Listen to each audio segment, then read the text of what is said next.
ಕೊನೆಗೂ ಭಾಗ್ಯಲಕ್ಷ್ಮಿ ಕೊನೆಯ ಸಂಚಿಕೆ ಇದಾದಮೇಲೆ ಇನ್ನು ಭಾಗ್ಯಲಕ್ಷ್ಮಿ ಸೀರಿಯಲ್ಸ್ ಮುಗಿದೋಯ್ತು, ಇನ್ನು ಬರೋದಿಲ್ಲ. ಇದಾದಮೇಲೆ ನಾನು ಅಗ್ನಿಸಾಕ್ಷಿನ ಕಂಟಿನ್ಯೂ ಮಾಡ್ತಾಯಿದ್ದೀನಿ. ಯಾರು ನನ್ನ ಚಾನಲ್ನ ಸಬ್ಸ್ಕ್ರೈಬ್ ಮಾಡಿಲ್ಲ ಸಬ್ಸ್ಕ್ರೈಬ್ ಮಾಡಿ. ಕೊನೆಯ ಸಂಚಿಕೆಯಲ್ಲಿ ಕನಿಕಾ ಬಂದುಬಿಟ್ಟು ಅವಳು ಭಾಗ್ಯ ಹತ್ರ ಜಗಳ ಮಾಡ್ತಿರ್ತಾಳೆ. ನನಗೆ ಗೊತ್ತಿತ್ತು ಯಾವುದೇ ಕಾರಣಕ್ಕೂ ನೀವು ನನ್ನ ಮದುವೆನ ಒಪ್ಪಲ್ಲ ಅಂತ. ಭಾಗ್ಯ ಇವಾಗ ನಿನ್ನ ಸಮಯ ಬಂದಿಲ್ಲ, ಸ್ವಲ್ಪ ಮಾತಾಡೋಕ್ಕೆ ಸುಮ್ಮನೆ ಇರು ಅಂತ ಏನು ಮಾಡ್ತಾರೆ, ಫೈಲ್ಗಳನ್ನೆಲ್ಲ ತೊಗೊಬಂದು ಇವಳನ್ನ ಕೇಳ್ತಾರೆ ಅಕ್ಷತಾಗೆ. ಈ ಫೈಲಲ್ಲಿ ಒಂದಷ್ಟು ಆದಿದು ಮಿಸ್ ಮ್ಯಾಚ್ ಇದೆ ಸಿಗ್ನೇಚರು. ಆ ಮಿಸ್ ಮ್ಯಾಚ್ ಸಿಗ್ನೇಚರಲ್ಲಿ ನಿಂದು ಹೆಂಗೆ ಬಂತು ಅಂತ ಕೇಳ್ತಾರೆ. ಆವಾಗ ಇವಳು ಅದೆಲ್ಲ ನನಗೇನೆ ಕೇಳ್ತಾ ಇದ್ದೀರಾ ಅಂತ ಎದ್ದು ನಿಂತ್ಕೊತಾಳೆ. ಇನ್ನು ಪಾಪ ಗುಂಡನ ಬಂದುಬಿಟ್ಟು ಇಲ್ಲಿ ತನ್ವಿಗೆ ಹೇಳ್ತಿರ್ತಾನೆ, ಅಕ್ಕ ಪ್ಲೀಸ್ ಎಲ್ಲೂ ಹೋಗ್ಬೇಡ ಕಣಿ, ನಮ್ಮ ಜೊತೆನೇ ಇರೆ, ನಾವೆಲ್ಲ ಇಲ್ಲಿ ಚೆನ್ನಾಗಿದ್ದೀರಿ, ಅಪ್ಪ ತುಂಬ ಒಳ್ಳೆಯವರು, ಅಪ್ಪನ ಒಪ್ಕೋ ಅಂತ ಇವನು ಹೇಳ್ತಿರ್ತಾನೆ. ಆದರೆ ಅವಳು ನೋಡು ನನಗೆ ಇದೆಲ್ಲ ಇಷ್ಟ ಆಗೋದಿಲ್ಲ, ಪಾಪ ಮಾಡಿದವರು ಅಪ್ಪ ಮತ್ತು ಶ್ರೇಷ್ಠ ಆಂಟಿ ಅವರಿಬ್ಬರೂ ಇಲ್ಲ, ಇಲ್ಲಿ ಅಜ್ಜಿ ಜೊತೆನೂ ಇಲ್ಲ, ಈ ಕೊಚ್ಚೆನಲ್ಲಿ ಇರೋದಕ್ಕೆ ನನಗಂತೂ ಇಷ್ಟ ಇಲ್ಲ, ನಾನು ನೆಮ್ಮದಿ ಹೋಗ್ತೀನಲ್ಲಿ ಅಂತ ಹೇಳ್ತಾಳೆ. ಅದಕ್ಕೆ ಗುಂಡನ ಹೇಳ್ತಾನೆ, ನಿನಗೂ ಮತ್ತು ಅಪ್ಪನಿಗೆ ಏನು ವ್ಯತ್ಯಾಸ, ಅವ್ರ ಸ್ವಾರ್ಥಕ್ಕೆ ಅವ್ರಿಗೇನು ಬೇಕು ಅದನ್ನು ಮಾಡಿಕೊಂಡ್ರು, ನಿನ್ನ ಸ್ವಾರ್ಥಕ್ಕೆ ನೀನು ಹೋಗ್ತಿದ್ಯಾ ಅಷ್ಟೇ ಅಂತ ಗುಂಡನ ಹೇಳ್ತಾರೆ. ಅದಾದಮೇಲೆ ಇಲ್ಲಿ ಇವ್ರು ಬಂದ್ಬಿಟ್ಟು ಕಿತ್ತಾಡ್ತಿರ್ತಾರೆ. ಅದಕ್ಕೆ ಅಕ್ಷತಾ ಹೇಳ್ತಾಳೆ, ಅಲ್ಲ ನಾನೇನು ಕ್ಯಾನ್ಸಲ್ ಮಾಡಬೇಕು, ಅವ್ನ ಸೈನ್ ಮಿಸ್ ಮ್ಯಾಚ್ ಇದೆ ಅಂದರೆ ಅಂತ ಹೇಳ್ತಾಳೆ. ಅದಕ್ಕೆ ಸೈನ್ ಮಿಸ್ ಮ್ಯಾಚ್ ಇದ್ರೆ ಓಕೆ, ಆ ಸೈನ್ ಮಧ್ಯದಲ್ಲಿ ಸಡನ್ನಾಗಿ ನಿಮ್ಮ ಸೈನ್ ಏನಕ್ಕೆ ಬಂತು ಅಂತ ಗೊತ್ತಾಗಿಲ್ಲ ಅಂತ ಹೇಳ್ತಾಳೆ. ವಾಟ್, ನನ್ನ ಸೈನಾ? ಅಂಕಲ್ ಏನು ಅಂಕಲ್, ಈ ಮಿಡಲ್ ಕ್ಲಾಸ್ ಭಾಗ್ಯನ ಕರ್ಕೊಬಂದ್ಬಿಟ್ಟು ನೀವು ಇಲ್ಲಿದ್ದು ಈ ಥರ ಮಾಡ್ತಾಯಿದ್ದೀರಾ, ಸರಿನಾ ಅಂಕಲ್? ದಯವಿಟ್ಟು ಅವಳಿಗೆ ಸರಿಯಾಗಿ ಬುದ್ಧಿ ಕಲಿಸಿ ಅಂತ ಹೇಳ್ತಾಳೆ. ಆವಾಗ ಕಾಮತ್ ಅವ್ರು ಹೇಳ್ತಾರೆ, ಮಿಡಲ್ ಕ್ಲಾಸಿಂದ ಬಂದಿರೋದಕ್ಕೆ ಯಾರು ಎಂಥವ್ರು ಅಂತ ಇವತ್ತು ಗೊತ್ತಾಗಿದ್ದು, ನಿನ್ನಂಥ ಊಸರು ಒಳ್ಳೆ ಆಟ ನಮಗೆ ಗೊತ್ತಾಗಿದ್ದು ಅಂತ ಹೇಳ್ತಾಳೆ. What uncle, what you mean? ಮನೆಗೆ ಹುಡುಗಿ ಕೊಡ್ತೀನಿ ಅಂತ ಕರೆಸ್ಬಿಟ್ಟು ಈ ಥರ ಅವಮಾನ ಮಾಡ್ತಾರೆ. ಯಾರು ಹುಡುಗಿ ಕೊಡ್ತೀನಿ ಅಂತ ಅಂದಿದ್ದು? ನಾವು ಕರೆದಿಲ್ಲ ನಿನ್ನ ಬಾ ಅಂತ, ನೀನೇ ಬಂದಿದ್ದು ಅಂತ ಹೇಳ್ತಾಳೆ. ಆವಾಗ ಇವಳು ಕನಿಕಾ ಏನು ಮಾಡ್ತಾಳೆ, ನಂಗೆ ಗೊತ್ತಿತ್ತು ಬಗ್ಗೆ ನೀನು ಈ ಥರನೇ ಮಾಡ್ತೀಯ, ನನ್ನ ಪ್ರೀತಿನ ಒಪ್ಕೊಳ್ಳಲ್ಲ ಅಂತ ಅಂದ್ಬಿಟ್ಟು ಓಡಾಗಿ ಒಂದು ಲೆಟ್ರ್ ಬರ್ಬಿಡ್ತಾಳೆ. ನನ್ನ ಸಾವಿಗೆ ಭಾಗ್ಯನೇ ಕಾರಣ ಅಂತ ಲೆಟ್ರ್ ಬರ್ಬಿಟ್ಟು ಚಾಕು ತೊಗೊಂಡು ಸಾಯಕ್ಕೆ ಹೋಗ್ತಾಳೆ. ಭಾಗ್ಯ ಓಡೋಗ್ಬಿಟ್ಟು, ಏಯ್ ಬಿಡು, ಏನಕ್ಕೆ ಚಾಕು ಹಿಡ್ಕೊತಾ ಇದೆಯಾ, ಕೊಡು ಕೊಡು ಕೊಡು ಕೊಡು ಅಂತ ಕೇಳ್ತಾಳೆ. ಇಲ್ಲ ಯಾವುದೇ ಕಾರಣಕ್ಕೂ ನಾನು ಕೊಡಲ್ಲ ಅಂತ ಹೇಳ್ತಿರ್ತಾಳೆ. ನೀನು ಕೊಡ್ತೀಯೋ ಇಲ್ವೋ ಅಂತ ಹೇಳ್ತಾಳೆ. ಇಲ್ಲ ನಾನು ಕೊಡಲ್ಲ ಅಂತ ಹೇಳ್ತಾಳೆ. ಸರಿ ಆಯಿತು, ನಾನೇನಾದರೂ ಬದುಕಬೇಕಂದ್ರೆ ನಮ್ಮ ಮದುವೆ ಆಗಬೇಕು, ಇಲ್ಲಾಂದರೆ ನಾನು ಯಾವುದೇ ಕಾರಣಕ್ಕೂ ನಾನು ಬದುಕಲ್ಲ ಅಂತ ಆಗ ಭಾಗ್ಯ, ನೋಡು ಸುಮ್ಮನೆ ಟೆನ್ಷನ್ ತೊಗೋಬೇಡ, ನಾನು ಇದನ್ನೇ ಹೇಳೋಕ್ಕೆ ನಿಮಗೆ ಪ್ರಯತ್ನ ಪಡ್ತಿರೋದು, ಅವನು ದುಡ್ಡುಗೋಸ್ಕರ ನಿಂಗೆ ಇಷ್ಟೆಲ್ಲ ಮೋಸ ಮಾಡಿದೆ, ನಾಳೆ ಚೆನ್ನಾಗಿ ನೋಡ್ಕೊತಾನೋ ಇಲ್ವೋ ಯಾರು ಗೊತ್ತು ಅಂತ ಹೇಳ್ತಾಳೆ. ಅದಕ್ಕೆ ಕನಿಕಾ ಏನು ಮಾಡ್ತಾಳೆ, ಅತ್ತೆ ನೋಡಿ ಅತ್ತೆ ಯಾವ ಥರ ನನಗೆ ಚೀಟ್ ಮಾಡ್ತಿದ್ದಾಳೆ ಅಂದಾಗ ಮೀನಾಕ್ಷಿ ಏನು ಮಾತಾಡೋದಿಲ್ಲ, ಅವಳು ಪಾಡೋಗಳಿಗೆ ಕಾರ್ಗೆ ಎತ್ಕೊಂಡು ಅಲ್ಲಿಂದ ಹೊಂಟೋಗ್ಬಿಡ್ತಾಳೆ. ಆಮೇಲೆ ಆದಿ ಬಂದುಬಿಟ್ಟು ಇವನಿಗೆ ವೈಭವ್ಗೆ ಹೇಳ್ತಾಳೆ, ಅಲ್ಲ ಕಣೋ ವೈಭವ್, ನೀನು ಬರೀ ಅವಳಿಗೆ ದುಡ್ಡಿನಗೋಸ್ಕರ ಮೋಸ ಮಾಡ್ತಿದ್ದೆ ಅಂತ ನೀನು ಅಂದ್ಕೊಂಡಿದ್ಯಾ, ನಮ್ಗೆ ಗೊತ್ತಾಗಿರೋದು. ಆದರೆ ನಮಗೆ ನೀನು ಹಿಂದೆಗಡೆ ಇರೋದೆಲ್ಲ ಗೊತ್ತಾಗಿದೆ. ನೀನು ಶ್ರೇಷ್ಠ ಜೊತೆ ಅಕ್ಷತಾ ಜೊತೆ ಸೇರಿಕೊಂಡು ನೀನು ಇವಳಿಗೆ ಮೋಸ ಮಾಡ್ತಿಲ್ವ, ಕಂಪ್ನಿ ಎಲ್ಲ ಇವಳಿಂದ ನಿನ್ನ ಹೆಸ್ರಿಗೆ ಬರ್ಸ್ಕೊಂಡು ಅದನ್ನೆಲ್ಲ ಅವಳ ಹೆಸ್ರಿಗೆ ಬರೆಯೋದಕ್ಕೆ ಅಂತ ಹೇಳ್ತಾನೆ. ಆವಾಗ ಇವಳೇನು ಮಾಡ್ತಾಳೆ, ಕನಿಕಾ ಏನು ವಾಟ್ ಈ ಥರ ಚೀಟಿಂಗ್ ಮಾಡ್ತಿದ್ದೆ, ನನ್ನಿಂದ ಕಂಪ್ನಿನ ಕಿತ್ಕೊಂಡು ಅವಳು ಕೊಡಬೇಕು ಅಂತ, ನಾನು ಈ ಥರ ಅಂತ ಅಂದ್ಕೊಂಡಿಲ್ಲ, ನಾನು ನಿನ್ನ ಪ್ರಾಣಕ್ಕಿಂತ ಹೆಚ್ಚಾಗಿ ಪ್ರೀತಿಸ್ತೆ, ನೀನು ದುಡ್ಡು ಗಿಡ್ಡು ಏನೂ ನೋಡಲ್ಲ, ತುಂಬ ಒಳ್ಳೆ ಹುಡುಗ ಅಂತ ಅಂದ್ಕೊಂಡು ನಾನು ಇಷ್ಟೊಂದು ಪ್ರೀತಿಸ್ದೆ, ಆದರೆ ನೀನು ಈ ಥರ ಮೋಸ ಮಾಡ್ತೀಯ ಅಂತ ನನಗೆ ಗೊತ್ತಿರಲಿಲ್ಲ ಅಂತ ಕನಿಕಾ ಏನು ಮಾಡ್ತಾಳೆ, ಜೋರಾಗೆ ಹಾಳೋದಕ್ಕೆ ಸ್ಟಾರ್ಟ್ ಮಾಡ್ತಾಳೆ. ಆವಾಗ ಭಾಗ್ಯ ಹೇಳ್ತಾಳೆ, ನೀನೇನು ಟೆನ್ಷನ್ ತೊಗೋಬೇಡ, ಇವಾಗೂ ನಾನು ಹೇಳ್ತಾ ಇದ್ದೀನಿ, ನೀನು ಕನಿಕಾ ನಮ್ಮ ನಿಜವಾಗ್ಲೂ ಮದುವೆ ಆಗ್ತದೆ ಅಂತಂದರೆ ಅವಳಿಗೆ ₹1 ನಮ್ಮ ಮನೆ ಕಡೆಯಿಂದ ಕೊಡಲ್ಲ, ಮದುವೆ ಆಗ್ತಂದರೆ ಹೇಳು, ಇವಾಗೇ ಮದುವೆ ಮಾಡ್ತೀರಿ ಅಂತ ಹೇಳ್ತಾರೆ. ಆವಾಗ ಅಕ್ಷತಾ ಏನು ಮಾಡ್ತಾಳೆ, ಅವನ್ನ ಕರ್ಕೊಂಡು ಹೋಗ್ಬಿಡ್ತಾಳೆ. ಯಾಕೆ ನಮ್ಮ ಹುಡುಗ ಏನು ಭಿಖಾರಿನ, ಅವನಿಗೆ ಇಂಥ ಸಂಬಂಧ ಬೇಡ ಅಂತ ಅಂದ್ಬಿಟ್ಟು ಕರ್ಕೊಂಡು ಹೋಗ್ತಾಳೆ. ಆವಾಗ ಇವನೇನು ಮಾಡ್ತಾನೆ, ಅವಳ ಕೈನ ಒದರ್ಬಿಟ್ಟು ಬಂದುಬಿಟ್ಟು ಕನಿಕಾಗೆ ಕೈ ಮುಗಿತಾನೆ. ಕನಿಕಾ ನನ್ನ ಕ್ಷಮಿಸ್ಬಿಡು, ನನಗೆ ದುಡ್ಡು ಬೇಡ ಏನು ಬೇಡ, ನೀನು ಬಾ, ನಾನು ಹೃದಯದಲ್ಲಿ ಇಟ್ಕೊಂಡು ಕಾಪಾಡ್ತೀನಿ ಅಂತ ಹೇಳ್ತಾನೆ. ಆವಾಗ ಆದಿ ಮಕ್ಕ ನೋಡ್ತಾಳೆ, ಒಪ್ಕೊ ಅಂತ ಆದಿ ಹೇಳ್ತಾನೆ. ಆಮೇಲೆ ಕನಿಕಾನು ಒಪ್ಕೋತಾಳೆ.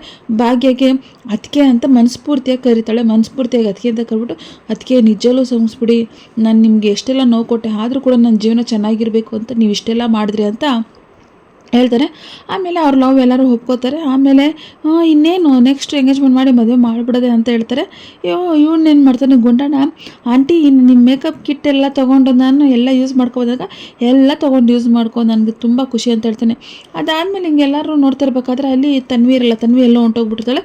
ಒಬ್ಬರಿದ್ರೆ ಒಬ್ಬರಿಲ್ಲ, ಮೀನಾಕ್ಷಿ ಆಂಟಿ ಇಲ್ಲ, ತನ್ವಿ ಅಕ್ಕ ಇಲ್ಲ, ಯಾರೂ ಇಲ್ಲ ಅಂತ ಗುಂಡಣ್ಣ ಹೇಳ್ತಿರ್ತಾನೆ.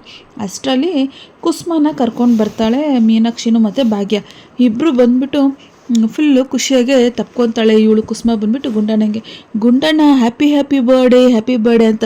ಯಾಕಜ್ಜಿ ಇಷ್ಟು ದಿವಸ ಬಂದಿಲ್ಲ, ನೀನು ನೋಡಿದ್ರೆ ಹೆಂಗಾಗ್ತಿತ್ತು ಗೊತ್ತಾ ಅಂತ ಹೇಳಿದಾಗ ಮೀನಾಕ್ಷಿ ಏನು ಮಾಡ್ತಾಳೆ, ಪುಟ್ಟ ಅಂತ ಕರೆದ್ಬಿಟ್ಟು ಹ್ಯಾಪಿ ಬರ್ಡೇ ಅಂತ ಹೇಳ್ತಾಳೆ.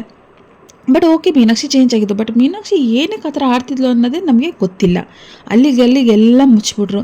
ಅದಾದಮೇಲೆ ಸರಿ ಆಯಿತು ಅಂತ, ಸರಿ ಬನ್ನಿ ಕೇಕ್ ಕಟ್ ಮಾಡೋಣ, ಎಲ್ಲರೂ ಸೆಲ್ಫಿ ಇಟ್ಕೊಳ್ಳೋಣ ಅಂತ ಏನು ಮಾಡ್ತಾರೆ, ಕೇಕ್ ಕಟ್ ಮಾಡೋಕ್ಕೆ ಹೋಗ್ತಾರೆ. ಇವನು ಅವ್ರ ತಾತನಿಗೆಲ್ಲ ಹೋಗಿ ಮಾತಾಡಿಸ್ತಾನೆ. ಎಲ್ಲರಿಗೂ ಹೋಗಿ ಮಾತಾಡಿಸ್ತಿರ್ಬೇಕಾದ್ರೆ ಇವನು ಆದಿ ಹೇಳಿ ಮಾಡ್ತಾನೆ, ಸ್ವಾಮಿ ಅವರೇ ಸ್ವಲ್ಪ ತಗೊಳ್ಳಿ, ಇದನ್ನು ತೊಗೊಂಡೋಗಿ ಸ್ವಲ್ಪ ಫೋಟೋ ಹಿಡೀರಿ ಎಲ್ಲರೂ ಫ್ಯಾಮಿಲಿ ಫೋಟೋ ಅಂತ ಹೇಳ್ತಾನೆ. ಆಮೇಲೆ ಕುಸುಮಾಗೆ ಕೇಳ್ತಾರೆ, ಹೌದು ನಿಮಗೆ ಎಲ್ಲಿ ಸಿಕ್ಕಿದ್ರು ಮೀನಾಕ್ಷಿ ಅತ್ತೆ ನಿಮ್ಗೆ ಎಲ್ಲಿ ಸಿಕ್ಕಿದ್ರು ಇವರು ಅಂತ ಆದಿ ಕೇಳಿದಾಗ ಆವಾಗ ಇವ್ರು ಸ್ಟೋರಿ ಹೇಳ್ತಾರೆ. ಮೀನಾಕ್ಷಿ ಹೋಗ್ಬಿಟ್ಟು ಕುಸುಮ ಅವರೇ ದಯವಿಟ್ಟು ಮನೆಗೆ ಬನ್ನಿ ಅಂತ ಕೇಳ್ತಾಳೆ. ಅದಕ್ಕೆ ನಾನು ಯಾವುದೇ ಕಾರಣಕ್ಕೂ ನಾನು ಮನೆಗೆ ಬರೋದಿಲ್ಲ, ನಾನು ಡಿಸೈಡ್ ಮಾಡಿದ್ದೀನಿ ಅಂತ ಹೇಳ್ತಾಳೆ. ನೋಡಿ ಕುಸುಮ ಅವರೇ, ನಿಮ್ಮ ಹತ್ರ ಕ್ಷಮೆ ಕೇಳೋದ್ರಲ್ಲಿ ನಾನಿನ್ನೂ ಚಿಕ್ಕವಳು ಆಗೋದಿಲ್ಲ, ನಿಮ್ಮಂಥರ ಹತ್ರ ಕ್ಷಮೆ ಈಸ್ಕೊಳ್ಳೋದ್ರಿಂದ ನನಗಿನ್ನೂ ತುಂಬ ಖುಷಿಯಾಗುತ್ತೆ. ಯಾಕಂತಂದರೆ ನೀವು ಹೆತ್ತ ಮಗನೇ ಕ್ಷಮಿಸಿಲ್ಲ, ಇಲ್ಲ ನನ್ನ ಕ್ಷಮಿಸ್ತೀರಾ, ದಯವಿಟ್ಟು ಕ್ಷಮಿಸ್ಬಿಟ್ಟು ಮನೆಗೆ ಬನ್ನಿ, ಬಂದಿಲ್ಲ ಅಂತಂದರೆ ನನ್ನ ಮೇಲೆ ಆಣೆ ಅಂತ ಮೀನಾಕ್ಷಿ ಏನು ಮಾಡ್ತಾಳೆ, ಕುಸುಮನ ಕೈ ಎತ್ತಿ ತಲೆ ಮೇಲೆ ಇಟ್ಕೊಬಿಡ್ತಾಳೆ. ಆಮೇಲೆ ಸರಿ ಆಯಿತು ಅಂತ ಬರ್ತಾಳೆ ಕುಸುಮ. ಅದನ್ನು ನೋಡಿಬಿಟ್ಟು ಕಾಮತ್ತವ್ರಿಗೆ ಖುಷಿಯಾಗುತ್ತೆ. ಮೀನಾಕ್ಷಿ ನಿಜಗಳು ನೀನು ಕರ್ಕೊಂಬಂದಿದ್ದ, ನನಗೆ ಇದೆಲ್ಲ ನಂಬಕ್ಕೆ ಆಗ್ತಿಲ್ಲ ಅಂತ ಹೇಳ್ತಾಳೆ. ಹೌದು ನಂಬಲೇಬೇಕು ಅಂತ ಹೇಳ್ತಾನೆ. ಹೇಳಿದ ತಕ್ಷಣ ಕನಿಕಾ ಏನು ಮಾಡ್ತಾಳೆ, ನಿಮ್ದೆಲ್ಲ ನಾಟಕಗಳೆಲ್ಲ ಮುಗ್ದಿದ್ರೆ ಕೇಕ್ ಕಟ್ ಮಾಡೋಣ ಅಂತ ಹೇಳ್ತಾಳೆ. ಸರಿ ಆಯಿತು, ಬೇಗ ಕೇಕ್ ಕಟ್ ಮಾಡೋಣ ಅಂತ ಕೇಕ್ ಕಟ್ ಮಾಡೋಕೆ ಹೋದಾಗ ತನ್ವಿ ಇರೋದಿಲ್ಲ. ಗುಂಡಣ್ಣ ನೋಡ್ದ, ಒಬ್ರಿದ್ರೆ ಒಬ್ರು ಇರೋದಿಲ್ಲ, ಇವಾಗ ಅಕ್ಕ ಇಲ್ಲ ಅಂತ ಹೇಳ್ತಾಳೆ. ಅಲ್ಲಿ ನಿಂತ್ಕೊಂಡಿರ್ತಾಳೆ ತನ್ವಿ. ಅಕ್ಕ ಇನ್ನೂ ನಿನಗೆ ನಮ್ಮ ಮೇಲೆ ಕೋಪನೇನೆ, ಎಲ್ಲರೂ ಒಪ್ಕೊಂಡ್ರು, ನೀನು ಯಾಕೆ ಒಪ್ಕೊತಿಲ್ಲ, ನೀನು ಇಲ್ಲೇ ಇರೇ, ಎಲ್ಲೂ ಹೋಗ್ಬೇಡ ಅಂತ ಹೇಳ್ತಾನೆ. ಅವಾಗ ತನ್ವಿ ಏನು ಮಾಡ್ತಾಳೆ, ಆ ಫ್ಲೈಟ್ ಟಿಕೆಟ್ ಅದು ಇದು ಎಲ್ಲ ತೆಗೆದು ಬಿಸಾಕ್ಬಿಟ್ಟು ಓಡೋಗಿ ಬಾಗಿನ ತಪ್ಕೊಂಡು ಅಮ್ಮ ಪ್ಲೀಸ್ ನನಗೆ ಕ್ಷಮಿಸಮ್ಮ, ನೀನು ಅರ್ಥ ಮಾಡ್ಕೊಂಡಿಲ್ಲ, ಇನ್ನು ಯಾವತ್ತೂ ನಿನಗೆ ನೋವು ಕೊಡಲ್ಲ ಅಂತ ಹೇಳ್ತಾಳೆ. ಬಂಗಾರಿ ನೀನು ಯಾವತ್ತೂ ನೋವು ಕೊಟ್ಟಿಲ್ಲ ಅಂತ ಭಾಗ್ಯ ಹೇಳ್ತಾಳೆ. ಅದಾದಮೇಲೆ ಅಲ್ಲಿಂದ ಹೋಗ್ಬಿಟ್ಟು ಆದಿ ಹತ್ರ, ಅಪ್ಪ ನನ್ನ ನಿಮ್ಮ ಮಗಳಂತ ಒಪ್ಕೋತೀರಾ, ದಯವಿಟ್ಟು ಕ್ಷಮಿಸಿ ಅಪ್ಪ, ಇನ್ನು ಯಾವತ್ತೂ ನನ್ನ ಈ ಥರ ಮಾಡೋದಿಲ್ಲಪ್ಪ ಅಂತ ಹೇಳ್ತಾನೆ. ಅಯ್ಯೋ ಬಂಗಾರಿ, ನನಗೆ ನೀನು ಅಪ್ಪ ಅಂತ ಕರೆದಲ್ಲ, ಅದಕ್ಕಿಂತ ಇನ್ನೊಂದು ಏನೂ ಬೇಡ ಅಂತ ಅಂದ್ಬಿಟ್ಟು ಅವನು ಕೂಡ ಒಪ್ಕೋತಾನೆ. ಅದಾದಮೇಲೆ ಸ್ವಾಮಿ, ಅಯ್ಯೋ ನನಗೆ ಫೋಟೋ ಹಿಡಿಯೋಕ್ಕೆ ಬರ್ತಿಲ್ಲ ಅಂತ ಹೇಳಿದಾಗ ಕಿಶನ್ ಹೋಗ್ಬಿಟ್ಟು ಫೋಟೋ ಹಿಡ್ಕೊಳಕ್ಕಂತ ಹೋಗ್ತಾನೆ. ಹಿಡ್ಕೊಂಡು ಎಲ್ಲ ಸೆಟ್ಟೆಲ್ಲ ಮಾಡ್ತಿರ್ತಾನೆ. ಸಡನ್ನಾಗಿ ಅಕ್ಷತಾ ಬರ್ತಾಳೆ. ಎಲ್ಲರೂ ಖುಷಿಯಾಗಿದ್ದಾರೆ, ಎಲ್ಲರ ಪ್ರಾಬ್ಲಮ್ ಸಾಲ್ವ್ ಆಯಿತು. ಆದರೆ ನನ್ನೊಬ್ಬಳನ್ನ ಬಿಟ್ಬಿಟ್ರೆ ನಾನೇನು ತಪ್ಪು ಮಾಡಿದೆ ಭಾಗ್ಯ, ನಾನು ಒಪ್ಕೋತೀನಿ ನಿನಗೆ ನಾನು ಮೋಸ ಮಾಡಿದೆ ಅಂತ. ಆದರೆ ಇವಾಗ ನನಗೆ ಅದೆಲ್ಲ ಅರ್ಥ ಆಗಿದೆ, ಇವಾಗ ನಾನು ನನ್ನ ಮಗುನ ಒಂಟಿಯಾಗಿ ಬಿಡ್ಬೇಡ್ರಿ, ನಾನು ಒಂಟಿಯಾಗಿ ಅಲ್ಲಿರೋಕ್ಕೆ ಇಷ್ಟ ಇಲ್ಲ ಅಂತ ಹೇಳ್ತಾಳೆ. ಆವಾಗ ಪೂಜಾ ಬಾಯಿಗೆ ಬಂದಂಗೆ ಬೈತಾಳೆ. ನಾನು ಯಾವಾಗಲೂ ಹೇಳ್ತೀನಿ, ನಾವು ಸೆಲೆಬ್ರೇಟ್ ಮಾಡಬೇಕಾದ್ರೆ ಒಳ್ಳೆ ಮೂಡಲ್ಲಿ ಇರಬೇಕಾದ್ರೆ ಯಾವಾಗಲೂ ನಮ್ಮ ಮೂಡನ್ನ ಹಾಳು ಮಾಡಬೇಡ ಅಂತ, ದಯವಿಟ್ಟು ಇಲ್ಲಿಂದ ಹೋಗ್ತಾರೆ, ಎಲ್ಲಾದರೂ ಹಾಳಾಗೋಗಿ ಸಾಯಿ ಅಂತ ಹೇಳ್ತಾಳೆ. ಆಮೇಲೆ ಕುಸುಮ, ನೋಡು ನೀನಾಗಿ ನೀನು ಹೋದರೆ ಸರಿ, ಇಲ್ಲಂದ್ರೆ ನಿನ್ಗೆ ಏನು ಮಾಡ್ತೀನಿ ನೋಡು ಅಂತ ಕುಸುಮ ಹೇಳ್ತಾಳೆ. ಆಮೇಲೆ ಭಾಗ್ಯ ಬಂದ್ಬಿಟ್ಟು, ಹೋಗ್ಲಿ ಬಿಡಿಯತ್ತೆ, ನಾವು ಅವಳ ಥರನೇ ಮಾಡಿದ್ರೆ ನಮಗೂ ಅವಳಿಗೆ ಏನು ವ್ಯತ್ಯಾಸ. ಆ್ಯಕ್ಚುಲಿ ಭಾಗ್ಯ ಏನು ಮಾಡಬೇಕಾಯಿತು, ತಾಂಡವ್ ಫ್ಯಾಮಿಲಿನ ಶ್ರೇಷ್ಠ ಜೊತೆ ಇಡಬೇಕಾಗಿತ್ತು. ಅವಳಿಗೂ ಒಂದು ಸಪ್ರೇಟ್ ಫ್ಯಾಮಿಲಿ ಸಿಕ್ಕಿರೋದು, ಮನೆ ಸಿಕ್ಕಿರೋದು, ಎಲ್ಲ ಸಿಕ್ಕಿರೋದು. ಇವಳು ಇಲ್ಲಿ ಬಂದ ತಕ್ಷಣ ಇವಳು ನಮ್ಮ ಫ್ಯಾಮಿಲಿನಲ್ಲಿ ಇರಲಿ, ನಾವು ಇವಳಿಗೋಸ್ಕರ ಮಗುಗೋಸ್ಕರ ಇಟ್ಕೊಳ್ಳೋಣ ಜೊತೆಗೆ ಅಂತ ಹೇಳ್ತಾಳೆ. ಅಂದರೆ ಗಂಡನ ಲವರ್ನ ಇವಳ ಜೊತೆನೇ ಇಟ್ಕೋತಾಳೆ. ಆಮೇಲೆ ಆದಿನೂ ಕೂಡ ಹೇಳ್ತಾನೆ, ಬಾ ಶ್ರೇಷ್ಠ ಬಂದು ನಮ್ಮ ಜೊತೆ ಸೆಲ್ಫಿ ತೊಗೊಳ್ಳೋದಕ್ಕೆ ಜಾಯ್ನ್ ಆಗು, ನೀನು ನಮ್ಮ ಫ್ಯಾಮಿಲಿ ಮೆಂಬರ್ ಆಗು, ನೀವು ನನ್ನ ಜೊತೆನೇ ಹೀರೋ ಅಂತ ಹೇಳ್ತಾನೆ. ಸರಿ ಆಯಿತು ಅಂತ ಅವಳು ಕೂಡ ಹೋಗ್ತಾಳೆ. ಕುಸುಮ ಮೇಲೆ ಕೈ ಇಡ್ತಾಳೆ. ಕುಸುಮ ಹಿಂಗೆ ನೋಡ್ತಾಳೆ.